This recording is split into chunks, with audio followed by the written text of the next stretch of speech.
We are flawsome. Flawsome. And apologizes to teen camp because I kind of stole it from a teen workshop. Don't you love the word flawsome? We are flawsome. Ernest Holmes says that the purpose of science of mind is to reconcile the spiritual world in which we live, which is always perfect, with the material world that we move in, which apparently is not perfect. And how we work with the tension of that is really what science of mind is about. So we're calling those ways of living in this world sometimes look like flaws. But instead of carping about our flaws, we're just going to be flawsome. So one of the things that Ernest Holmes also says is why do we search and seek for fragments of life when we can have the whole thing? Why indeed? Why is it that we settle for things like that? There are plenty of ways in which we live a flawed life, not necessarily without recognizing it. When I'm going, and what kept coming to me was something that I more or less observed rather than experienced a long time ago, decades ago. I was in graduate school, and I knew these two young women, one of whom I ended up being better friends with later. But I observed these two young women. They were really beautiful young women, 18 years old, freshmen in college, both music majors and both voice majors. One of them was born with this magnificent voice. It's as if she were just touched by an angel. She would just open her mouth and these, like a Mozart aria would just come out of her mouth. She had a magnificent, magnificent voice. And she didn't seem to need to rehearse. She had beautiful red hair. She was just a beautiful person on the outside, and she was a beautiful voice. However, I also knew another young woman, also very beautiful, also a voice major. She didn't seem to have that same gift. She had a nice voice. She didn't have one of these magic voices, but it was nice. And as I came to know her, I realized how hard she worked. There was only one voice teacher to have at this school. I took voice and had the same man. He was a Hungarian opera singer himself, so he was full of a lot of bravado. And he just loved working with these lovely young women. And the one that was working so hard, he would comment at my own lessons sometimes about how she was really coming along. Well, it's not like I listened to them sing a lot, but as we move forward in time, by the time we get to their senior year, there we did an opera production. And sure enough, the young woman who was the gift sang this magnificent aria at the beginning of Marriage of Figaro. Was the opera that we were doing. But later on in the show itself, the Contessa was singing. And the one that had worked so hard stepped into the spotlight. She was magnificent that day, not as if she was born to do all this, but she had the discipline, she had worked hard, and she had made all of this happen. And I was so impressed because she worked to get what she did, whereas the other young woman hadn't really progressed. That same year, I was a singer, and I did some singing. I was not a voice major. I just took voice. And I was singing in a choir, several choirs actually, and at some point, the director of the jazz band came up to me and asked me if I would sing a song with the jazz band. And I said, I was surprised because he had this gifted young woman, touched with magic, that was the soloist for that jazz band. But she wouldn't show up for rehearsal. She didn't need that. Over time, she had gotten even sloppier with a lot of her technique. And so he just kicked her out. Well, I didn't much want to do this. Do you know how much nastiness you can get when you take somebody else's spot? But it's with the jazz band. I sang with a microphone, and it was not that hard to do, so I just did it. But it is, I've never forgotten that. And fast forward to after they graduated, they both auditioned to sing in some summer musical workshops up in the Northeast, so they could just be in rotation and be in musical theater. The woman that practiced, the one who was disciplined and had learned how to do that sort of thing, she worked the whole summer.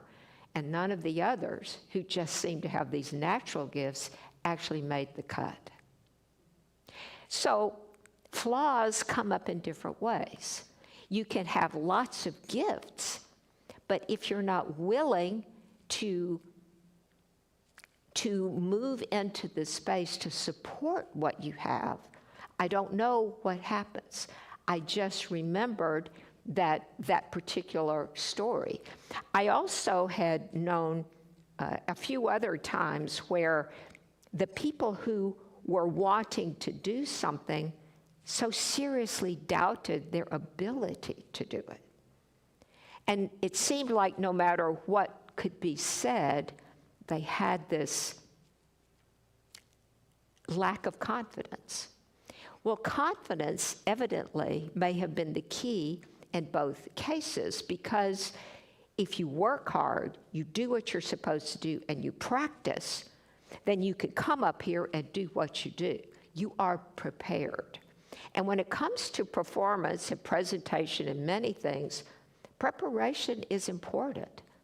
Now, it doesn't mean that if you're very deeply knowledgeable and somebody asks you to speak just like that, you wouldn't have something to say. You can have something to say. But to move into that space where all of the dots are connected, as Dr. Seuss spoke several weeks ago, where the dots get connected, that this is important to this, and therefore this is true, that is how it happens, where that idea that you're trying to moves into another space. And so one of the things that I believe, and Ernest Holmes talked about this later in his life, and I say later because I've been quoting from the Science of Mind textbook, which was written 27 and 38 in those revisions. But later on in life, when he was writing for Science of Mind magazine, as well as in later books, he came to recognize that yes, we have a spiritual world, and we must reconcile, because that was the word he used. We must reconcile the two worlds, the physical world with that spiritual world. But in all of his words of doing, he was saying this is what we need to do, and that we need to be quiet, and we need to take time to contemplate how our lives unfold. But as decades went past, perhaps, he was noticing that there were more doubts. It's not enough at some point, he says, to say, it's all good, if it's not good. It's not enough to do that. You have to recognize that we live in this relative world. And what about this is less than what you want. That is where you put your work. That is where you put your heart, and you put your own consciousness to lift up. And that is, I think about those two young women, And I know which one is successful today because she understood, for whatever reason, that the gift of singing and the desire to make music needed to be nurtured. And she reconciled those ideas of what I do matters, and how I think about this and how I prepare matters when I stand up in front of people to present. And I think it's true in athletics as well sometimes. When you're so incredibly gifted, you can easily say, well, I can slack off a little bit because, I know how to do this. I remember hearing, I think it was a tennis player whose name slips my mind, but he was a well-known, winning tennis player. And he said, if I miss practice one day, I know it. If I miss practice 2 days, my opponent knows it. If I miss practice 3 days, everybody knows it. He understood that he had to nurture the gift that he had. And so he was wildly successful at doing that. And it is interesting that that element has got to be there. It's not just the talent. It's not just the dexterity. And as someone who did not excel at sports, but enjoyed playing them, I enjoyed doing what I did. But nobody ever tapped me to be on their team. And that's okay. If I'm there to have fun, I can have fun. I know someone else who may or may not have been gifted, but certainly did very, very well in the amateur realm, high school, that sort of thing, and did a very difficult piece for a competition, and got the top mark at the competition. Very pleased. This is a person who wasn't aspiring to be a music major, was not aspiring the loss, but wanted to do well. And she did well. So then that piece, it was yet to be, it was one of the Beethoven concert pieces. And so she was going to do it one more time. It was at the recital or something. Well, I've already done well, she says. I have practiced, I've memorized it, I know it, I can do well. And then when it came time to play it, froze in the middle of it. Her life passed before her. And it was a room like this where the seating is raked and you're down there in the well with the grand piano. It was quite dramatic. And it took several moments, but she recovered and then went on to finish the piece. She didn't run out of the room crying, and that later was her solace. She continued the piece and finished it and managed to get to the chair she was sitting in without falling apart. So that ended up being her accomplishment, that I managed to finish. And I managed to get that. And where is the flaw there? It's assuming that just because I practice, I should be able to do it 4 weeks from now. Whereas it was the sports guy, the tennis player said, if I miss 3 days, everybody knows it. And so that is the way that those are the flaws that we have. We rationalize. I can do this, or I don't care if I do this, or it doesn't matter. When it comes to our health, when it comes to nurturing relationships, all of those things that we want to be successful in life. We want to be surrounded by people that we love and we care for. And maybe we take that for granted at times.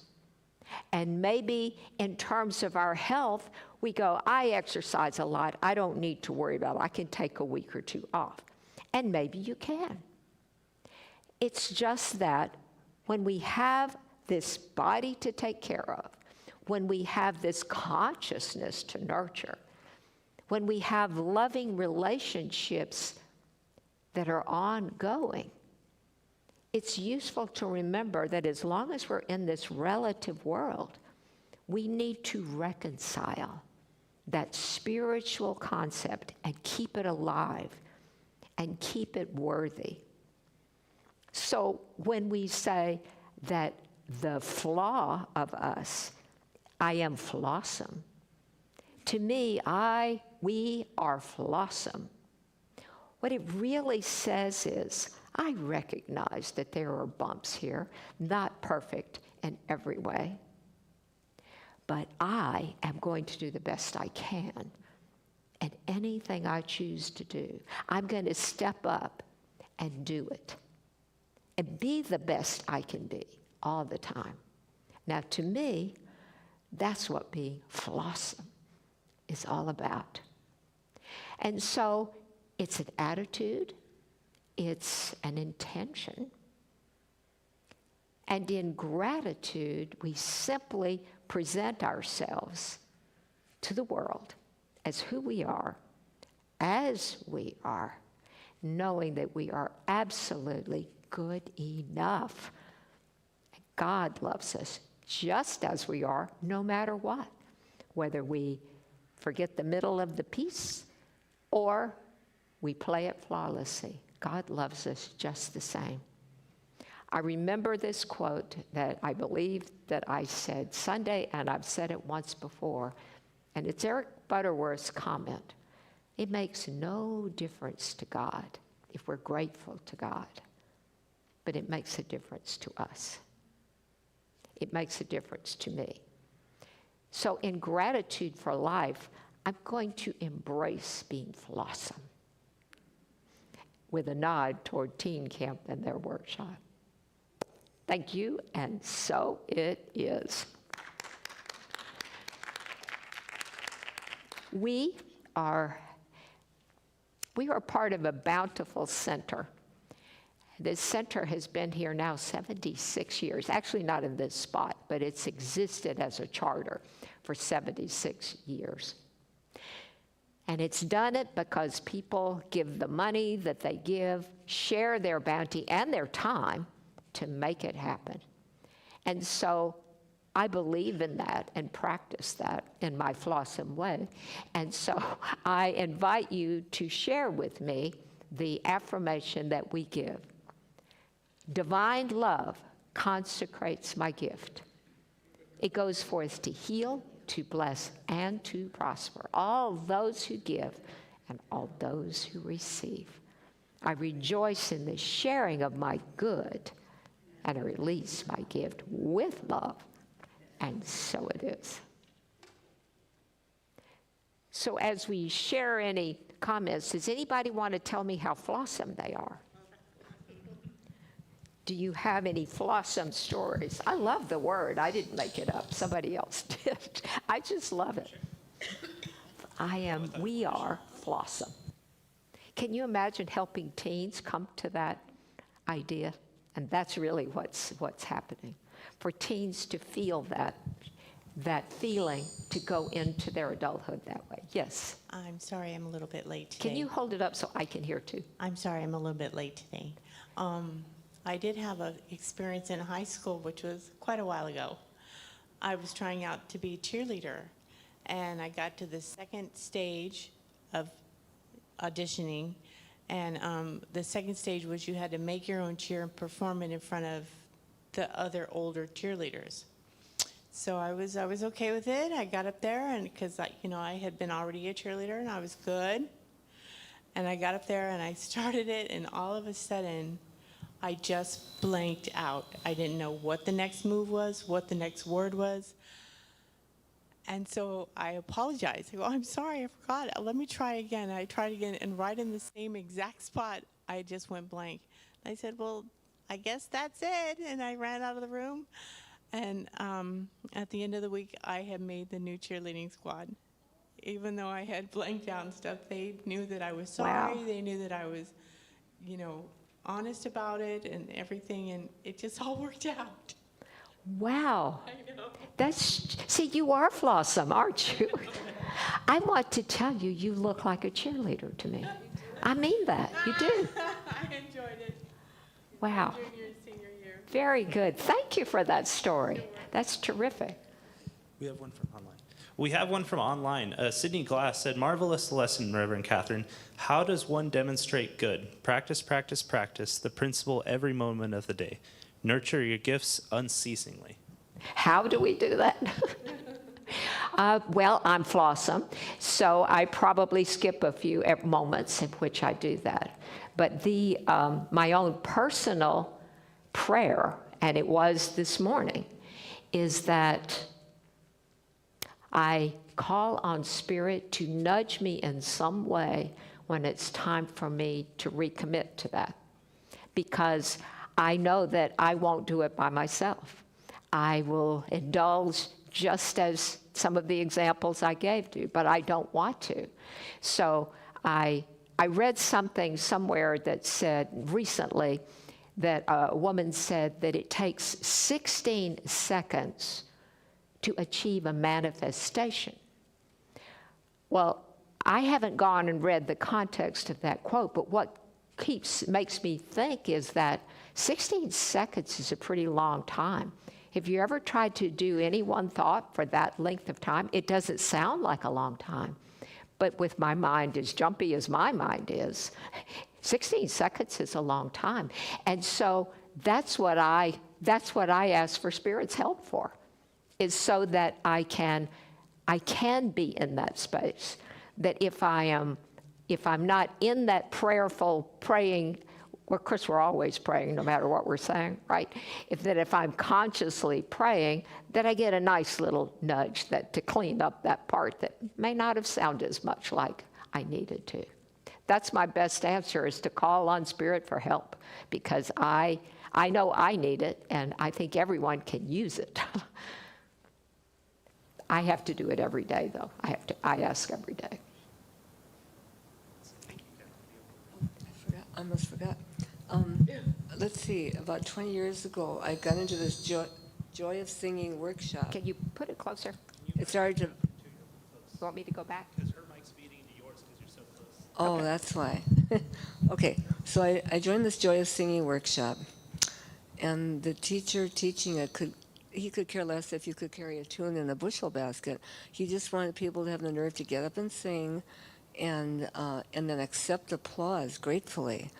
And it was interesting to see for different people. So anyway, at the end of this whole thing, our teacher had Fred Ebb there, who he was friends with, who wrote New York, New York for Frank Sinatra. And I had to get up and sing one of his songs. And I muffed the last line. I forgot it. I panicked, and I just repeated. And nobody noticed except Fred Ebb.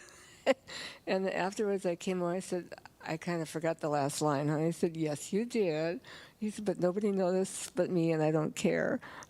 So I was prepared to forgive myself just in case. Your story. It is. It's like, Just be honest and be forthright about who you are. That's you have great. to. I was prepared to forgive myself in case he said, what did you do, screw up?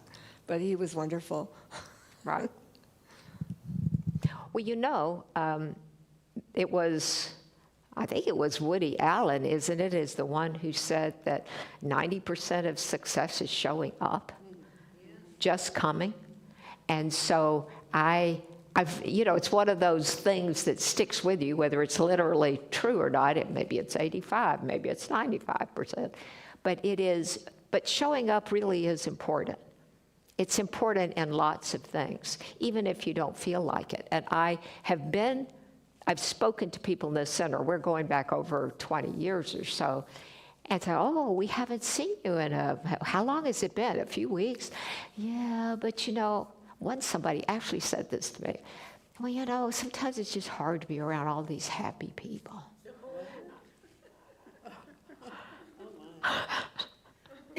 Well, what I said is, it's okay to come if you don't feel happy.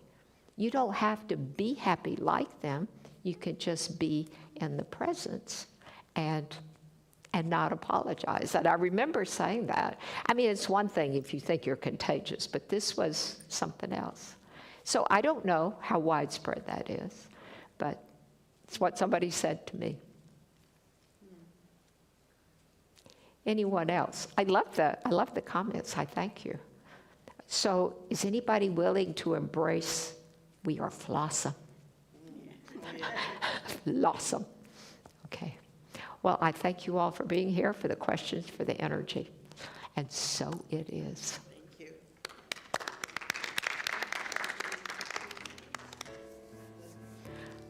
Get my pink light.